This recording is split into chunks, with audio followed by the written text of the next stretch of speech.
चलिए आमा जी भोला जी के टोला पर। चलिए अम्मा जी भोला जी के टोला पर। तो नमस्कार दोस्तों, स्वागत है फिर से मेरे एक बार यूट्यूब चैनल में। दोस्तों इस वक्त की जो सबसे बड़ी खबर, सबसे बड़ी अपडेट निकल के आ रही है भोजपुरी से, मैं आप सभी को बता दूं कि पवन सिंह का न्यू सॉन्ग, जो कि सॉन्ग है चली जी अम्मा जी भोला जी के टोला पर। तो दोस्तों ये सॉन्ग अभी तक का सबसे ज़्यादा व्यू पाने वाला सॉन्ग है। तो दोस्तों मात्र 7 दिन में ये कम से कम 70 लाख से ऊपर ज़्यादा चल चुका है। तो दोस्तों सूत्रों के हवाले से पता चला कि पवन सिंह का ये लास्ट सॉन्ग है। इसके बाद बोलबम सॉन्ग वो 2023 में नहीं गाएंगे, यानी कि अगले साल 2024 में उनका बोलबम का सॉन्ग आएगा। लेकिन लास्ट सॉन्ग इतना ज़बरदस्त सॉन्ग होगा कोई सोचा भी नहीं था।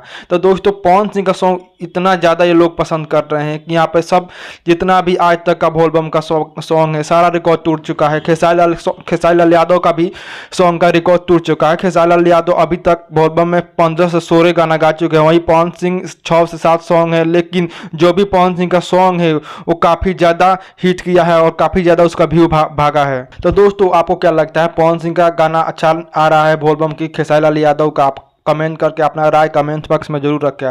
साथ में मेरे चैनल पर नए हैं तो मेरे चैनल को सब्सक्राइब करें, साथ में बेल आइकन दबा दें ताकि हर वीडियो आप तक पहुंच जाए। जय हिंद, जय भारत।